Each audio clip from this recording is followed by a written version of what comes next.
अखेर ज्या दिवसाची खरं तर सगळ्यांना धाकधूक लागलेली होती तो दिवस आज आलेला आहे। आज पेट्रोल आणि डिझेलच्या किमती वाढलेल्या आहेत। तब्बल 4 वर्ष या किमती स्थिर होत्या, पण आता सरकारला ते झेपत नाहीये आणि अखेर पेट्रोल आणि डिझेलच्या किमती वाढवण्यात आलेल्या आहेत।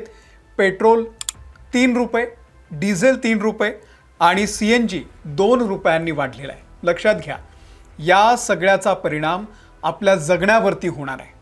मध्य पूर्वेमध्ये, मध्य आशियामध्ये जी अस्थिरता आहे, इराण, अमेरिका, इस्रायल, मध्य पूर्वेमधले देश, मिडल ईस्टमधले देश, या सगळ्यांमध्ये जो सगळा संघर्ष सुरू आहे त्याचा परिणाम आता आपल्या आयुष्यावरती झालेला आहे। आणि शेवटी ज्या दिवसाची आपल्या सगळ्यांना धाकधूक लागलेली होती की नको वाढायला, तर ते वाढलेलं आहे। पेट्रोल डिझेल 3 रुपयांनी वाढलेलं आहे आणि ही सुरुवात आहे। येत्या काळामध्ये या किमती कदाचित 18 रुपये, पेट्रोल 18 रुपये आणि डिझेल 25 रुपयांपर्यंत सुद्धा वाढू शकतं। टप्प्याटप्प्याने या किमती वाढू शकतात।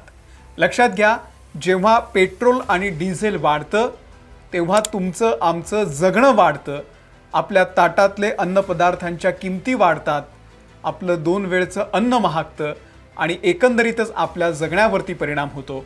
त्यामुळे याचा सगळा कसा परिणाम होणार आहे, ही परिस्थिती भारत देश कशा पद्धतीने हाताळतोय, यावरती या व्हिडिओमधून बोलणार आहोत। नमस्कार, मी अमोल किन्होळकर, आपण पाहत आहात महाराष्ट्र टाइम्स ऑनलाईन। तर पेट्रोल आणि डिझेल 3 रुपयांनी वाढलेला आहे आणि CNG 2 रुपयांनी वाढलेला आहे।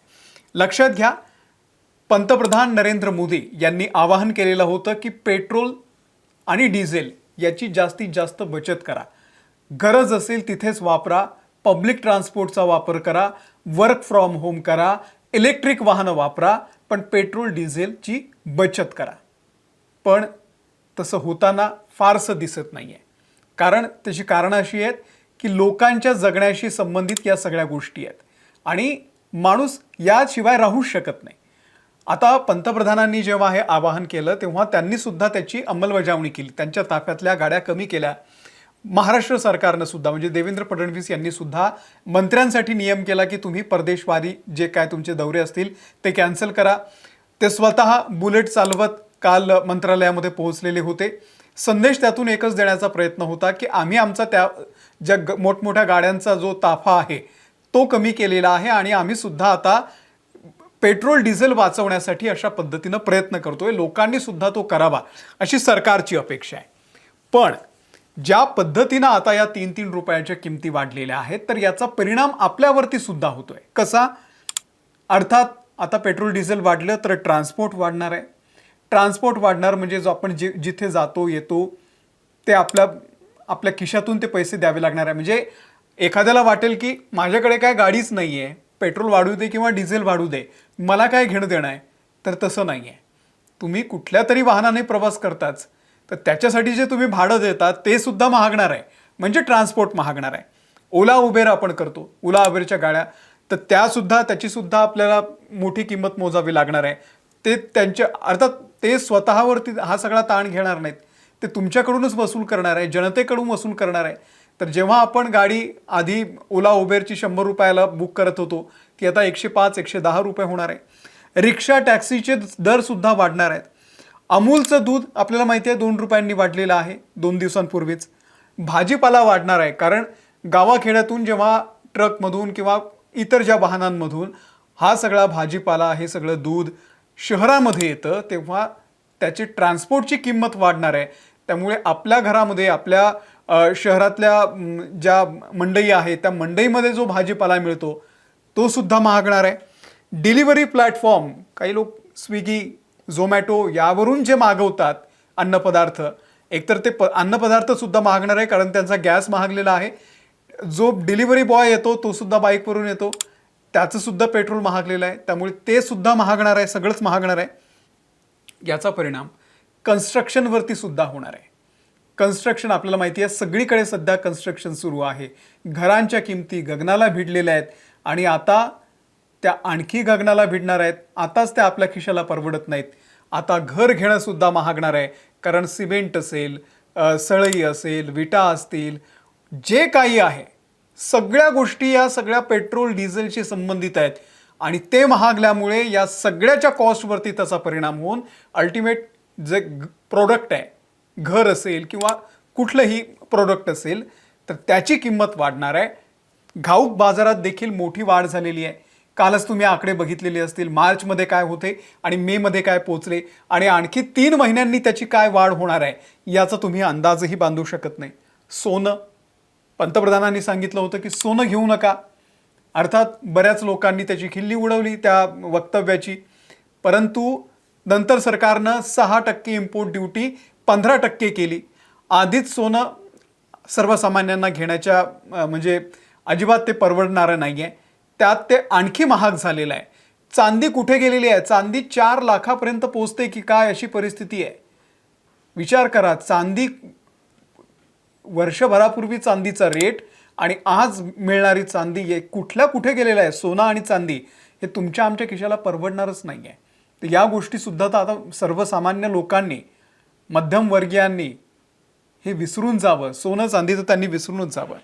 रोजच्या वस्तू ज्या आहेत त्या वाढल्या तर त्याचा परिणाम आपल्या जगण्यावरती होतोय. क्रूड ऑइलच्या किमती आपल्याला माहिती आहे 100 रुपयाच्या वर गेलेल्या आहेत. कधीकधी त्या 120ला टच करून सुद्धा आलेल्या आहेत.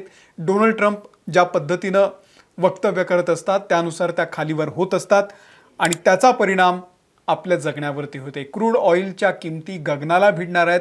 काही जणांनी असा अंदाज व्यक्त केलेला आहे की हा जो संघर्ष सुरू आहे इराण अमेरिकेमध्ये, होर्मुझच्या खाडीमध्ये सध्या विशेषतः, हा जर लवकर थांबला नाही तर 120 रुपयांपर्यंत पोहोचलेल्या या किमती कदाचित 140, 145, 150 पर्यंत सुद्धा पोहोचू शकतात.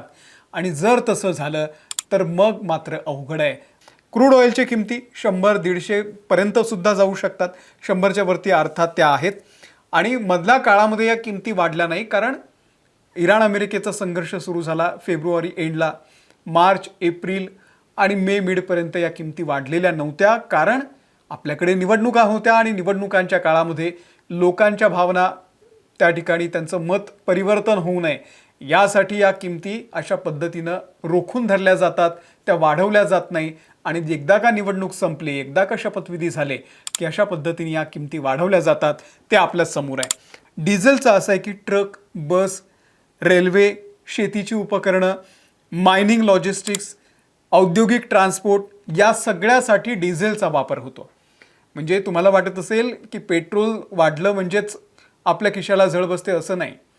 तर डिझेल त्याच्यापेक्षाही जास्त त्याचा वापर केला जातो, अनेक क्षेत्रांमध्ये वापर केला जातो आणि त्या सगळ्या गोष्टीसुद्धा महागणार आहेत. त्यामुळे या सगळ्या गोष्टींचा परिणामसुद्धा आपल्या जगण्यावरती होणार आहे. महागाई वाढताना काय होतंय, इकॉनॉमिक ग्रोथ होत असेल, म्हणजे तुमची अर्थव्यवस्था जर वाढत असेल, तिची ग्रोथ होत असेल तर ठीक आहे, महागाई वाढली तर हरकत नाही मग. पण महागाई वाढतीये आणि इकॉनॉमिक जी ग्रोथ आहे, आर्थिक ग्रोथ जी आहे ती मात्र कमी होत जाते, तर हे सगळ्यात भयानक आहे. आणि ते सध्या घडतंय, आपल्यासोबत सध्या घडतंय, आपल्या देशामध्ये घडतंय. महागाई मोठ्या प्रमाणावरती वाढलेली आहे. पश्चिम आशियातलं संघर्ष आणि होर्मुझच्या सामुद्रधुनीमध्ये क्रूडच्या ऑइलच्या किमती या 3 महिन्यांमध्ये 50%पेक्षा अधिक वाढलेल्या आहेत. पेट्रोल डिझेलच्या दरामध्ये त्यानुसारच वाढ करण्यात आलेली आहे. सरकारी कंपन्यांना या सगळ्या वाढलेल्या किमतीमुळे दर महिन्याला 30,000 कोटी रुपयांचा तोटा हा सहन करावा लागत होता. आणि अशा परिस्थितीमध्ये आंतरराष्ट्रीय संस्थांनी पेट्रोल आणि डिझेलच्या किमतीचा भार सर्वसामान्यांवरती टाकण्याची शिफारस केलेली होती. आणि आपले पेट्रोलियम मंत्री आहेत हरदीप सिंग पुरी यांनी सुद्धा या संदर्भातले संकेत दिलेले होते. आणि अखेर त्यानुसार या किमती आता वाढलेल्या आहेत आणि या किमती वाढल्यामुळे आपल्या दैनंदिन आयुष्यामधल्या ज्या काही गोष्टी आहे त्या आता महाग होणार आहे. एकंदरीतच आपल्या सगळ्यांचंच जगणं आता महाग होणार आहे. तुम्हाला या सगळ्याबद्दल नेमकं काय वाटतंय? वाढत असलेल्या या महागाईबद्दल आपलं काय नेमकं मत आहे? हे कोणाचं फेल्युअर आहे त्याबद्दल तुमचं मत व्यक्त करा. या व्हिडिओमध्ये इथेच थांबतोय. ताज्या बातम्यांच्या अपडेटसाठी पाहत रहा महाराष्ट्र टाइम्स ऑनलाईन.